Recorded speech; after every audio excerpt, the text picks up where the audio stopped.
Hey everyone, you got Marcel here. For today I'm going to be discussing the little acts of evil that have been done to me in previous relationships or that I've witnessed. Examples, if you will, of things that you could watch for. Let's start with a story from when I was in my mid-teens. Proof, perhaps, that age has no bearing when it comes to bad people. They come in all shapes and sizes. I had just finished a long day at work, made my way back to the time clock to punch out back in a day when that phrase was meant literally. Does anybody remember those clocks you'd stick the paper in and they'd make a loud punch sound? When I turned the corner, I was surprised to find myself in the presence of an extremely beautiful woman. She could have easily been an 8 or a 9 if not for the fact that she was about 7 months pregnant. Though it's hard to say how pretty she actually was prior to that. I had never had a specific taste, per se, but with porcelain soft skin, supple lips, electric blue eyes, and long blonde hair, I don't think anybody would willingly kick her out of bed.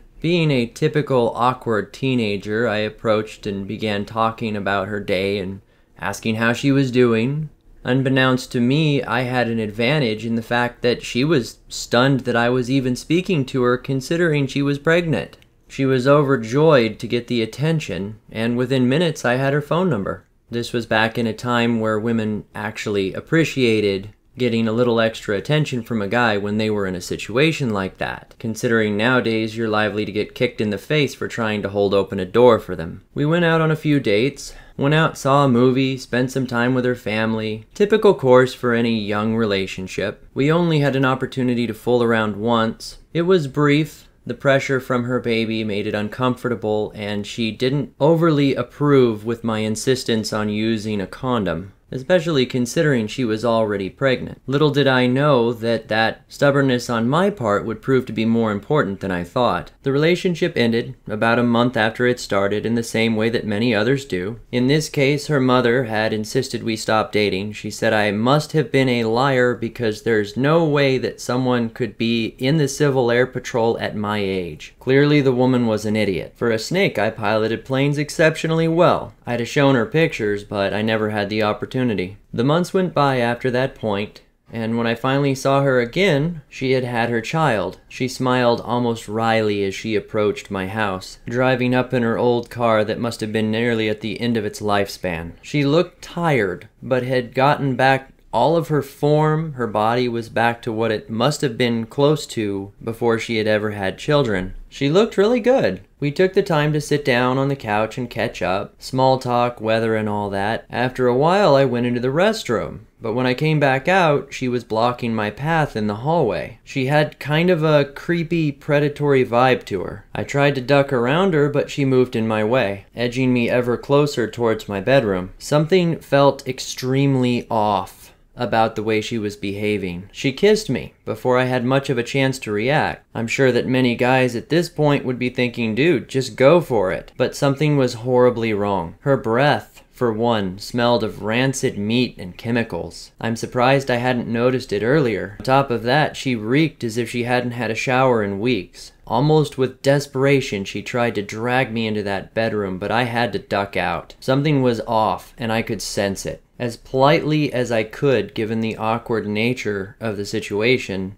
I wriggled my way back into the living room, where the conversation quickly faded to goodbyes, and she started on her way out. Just before she drove off, she looked at me and said, "Marcel, I need to tell you something." I was like, "Oh, what is that?" "Well, as it turns out, I went and I had a talk with the doctor, and it seems that I'm throwing off some enzymes. They say that it's likely to be HIV. "Oh, so you're telling me in the sense that you're telling everyone that you've been with?" She says, "Oh, well, that was only really you.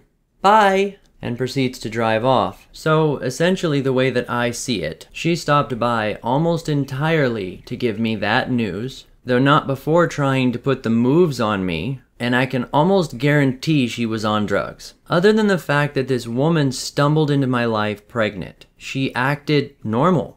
She behaved sweethearted, kind, friendly, and fun to be around, and I would consider her gorgeous. There's something very disarming about all of that. And then to turn around and try to do something like that to another living creature. Just considering the awareness behind she must have had at that moment where she pinned me. I don't even know why she would tell me when she was leaving. To soothe her own conscience? Perhaps an act of vengeance because I had turned her down. Perhaps worse, maybe if I had slept with her, she never would have admitted it to me. I would have simply gotten some bad news 6 months later. I do believe she was being honest with me though, at least when she confessed it at the end. I've always been really fortunate to have a good gut instinct, a sixth sense, if you will, when it comes to certain people and certain things. My problem is when I chose to ignore it. Even during my time living in a small town, I saw many more cases of people that were just horrid. Women with a level of toxicity that they just destroyed everyone around them. I mentioned in one of my much older videos a girl that I dated for, oh god, years. One of my first girlfriends, in fact. I wasn't with her consistently. It was one of those off-on kind of things. She had broken me down one day to the point of tears, and when I looked up at her and saw that she was smiling,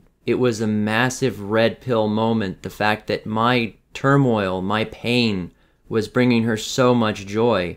And it was just the fact that she was causing it to me that I had that big of an effect from her. She was glowing with power at that moment, and I walked away from her. Just for those of you who don't remember the old story, she had accused me of looking at another woman and was dragging it on to the point where I was to tears. Of course it was crap. I never had looked at another woman, and really, who cares? That's stupid to be upset about something like that. She knew it. I knew it down in my gut. It's just when you're young at that time, I didn't know how to handle it. She was the kind of woman, though, that had a coat hanger that was lined with engagement rings from men. Not in a jewelry box, with respect, literally on a freaking coat hanger up on her wall hanging off a thumbtack. Trophies of all the men who betrothed their love to her. Once I pulled out of the dating game with her though, we kind of remained friends, and I was able to watch as she went through society and just chewed up men. Keep in mind, I was helpless. Try telling a guy, warning him about the girl that he's about to date or is currently dating.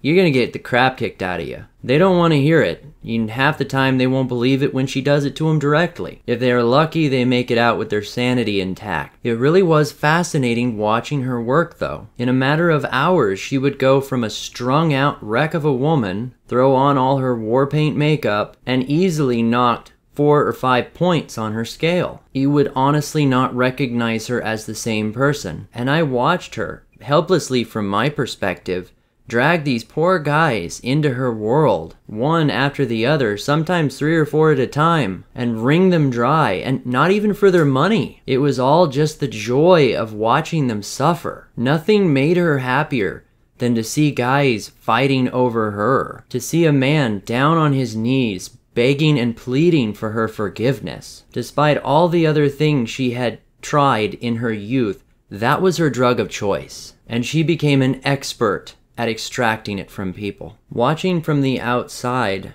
I have seen so many women twist their personalities to suit the darkest nightmare of the man that they happen to be with, push them to their very limits, to see how far they would go to stay in the relationship with them, to see what their love was worth. We can talk about it here, we can put labels on it, shitests and all other stuff, but is there really any way to explain or describe that pain, that confusion in a man's eyes? I could honestly keep going. I could tell some stories that would probably get me community guidelines striked. Some of the stuff that I have seen, women that I have dated where I have dodged bullets that would have taken my head clean off. I am here today by sheer luck, and the deeper I go into thinking about my past and the people and the things that I have done and been around, the more I realize how real it was, how close I came to oblivion. That story about the woman with the electric blue eyes, I had remembered that as a standard memory of childhood. It didn't come across to me as a negative thing, as a big deal, until I was sitting back the other day thinking about it in the sense of just things that women have done to me. And it dawned on me that my perception at the time, my realization was so blue-pilled, so blurry.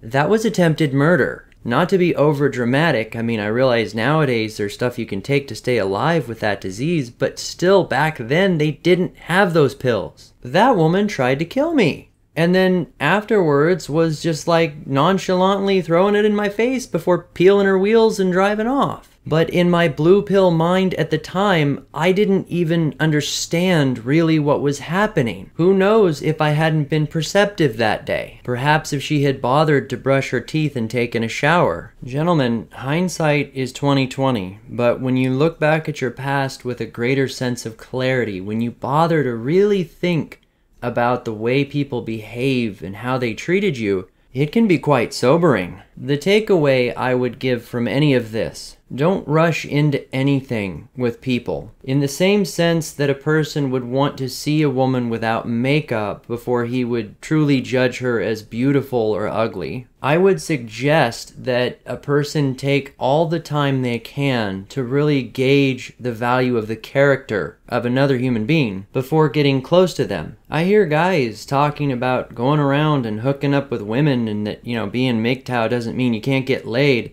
And I can appreciate that it doesn't mean a guy has to go monk. But I took my time with that girl, weeks even, before we even got close to it. What feels like too long? 3 dates? 3 nights? If the interest is only in getting laid, how long does the average guy want to wait? This was years ago when things were better. Times were better than they are now. I mean, sure, the potential was always there for bad people to be bad. I would consider it worse these days. I got lucky. You could say I was smart. You could say I was perceptive. Maybe that I had somebody looking out for me. Whatever you want to call it. For those who are taking the whole hooking up and hanging out thing with women these days lightly, this shiz is real. One more reason dating these days just isn't worth it. Oh, and just a follow-up to a video I had made a long time ago, almost a series, Don't Date Crazy. I considered making a Don't Date Crazy Chapter 3, 10-second short version. A woman was crazy, tried to get me to hook up with her, went out, hung out a few times, put the moves on me a little bit, threw me a lot of hints, but was still kind of with her boyfriend at the time. Turns out that she was extremely fertile, got pregnant the one night she hooked up with her boyfriend that she told me about, literally a day or two after she tried to hook up with me, and got herself knocked up. So if I had been on that, I would have a kid right now from her. That is considering if I were stupid and didn't use a condom. Not to say that's a perfect method either way. For all I know, her boyfriend used one and she dug it out of the trash, right? The time frame when she was pregnant was lined up perfectly. It was right after we hung out that she conceived. Scary stuff, guys. Scary frickin' stuff. So I'm considering making a short video on Sixth Sense. I might publish it before I publish this one so I can put a link to it right here. Let's see if it works. It goes along with this video well. It's a little extra for those of you that want to hear more of my gut instincts. Anyway, let me know what you think down below. If you feel comfortable sharing it, what is the worst thing a woman has ever tried to do to you? Was it sharp wits, good instincts, or just dumb luck that got you out of it? Either way, I hope you all are taken care out there. You could be the last hope for humanity. If you want to hear more content, like, share, and subscribe. Until next time, this has been Marcel.